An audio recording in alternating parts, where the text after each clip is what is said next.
आणि एकदा अहम अध्यास आला की ममाध्यास येतोच. एकदा देहाला मी मी मी म्हटलं की मग त्याच्या अनुषंगाने हे घर माझं, हे बंगला माझा, ही शेती माझी, हा पैसा माझा, हे सोनं माझं, हे माझं माझं माझं, मग सगळं जगच झालं त्या माझ्यामध्ये.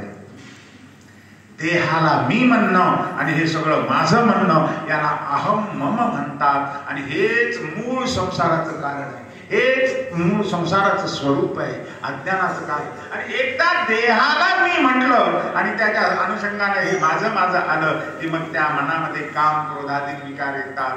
आणि मग काम क्रोधाधिक विकार आले की मन गडूळ बनतं. मन गडूळ बनलं की त्यात परमात्मा साक्षात्कार होत नाहीये. म्हणून परमात्मा दर्शन होण्याकरिता मन स्वच्छ असलं पाहिजे. मन स्वच्छ होण्याकरता आतले काम क्रोधाधिक गेले पाहिजेत. आणि काम क्रोधाधिक जाण्याकरता अहम मम गेलं पाहिजे. आणि अहम मम जाण्याकरता भक्ती केली पाहिजे. आणि भक्ती करण्याकरता संत संगती केली पाहिजे. म्हणून सगळ्यांचं मूळ जर काही असेल तर आई साधूच्या संगतीत राहा, संतांच्या संगतीत राहा. संत कोणाला म्हणावं?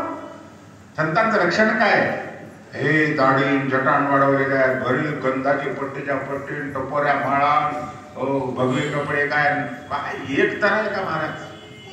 हे संतांचं लक्षण? हो, हे संतांचं लक्षण आहे. पण हे बहिरंग लक्षण आहे महाराज.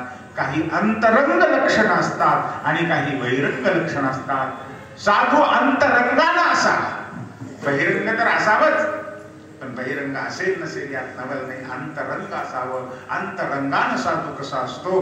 कपिल भगवान सांगतात, आई तिथे क्षमा कारुणिकाः सुरद सर्वदेहिनां अजात शत्रव शांताः साधव साधुभूषणाः.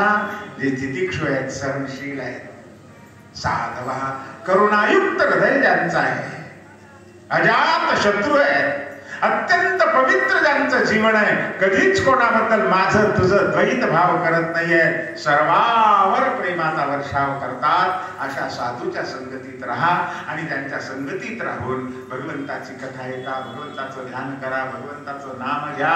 आणि ती साधना करून मन पवित्र करून आत्मोद्धार करून घ्या. खूप सुंदर बोध केला. आणि भगवान कपिल आपल्या आईचा उद्धार करतात. आणि पुढे गंगासागर संगमावर जाऊन कपिलाने ध्यान धारणा वगैरे केलेली आहे. कपिल अवतार कथा करून तृतीय स्कंद पूर्ण केला. चतुर्थ स्कंदाच्या आरंभी तिसरी कन्या प्रसूत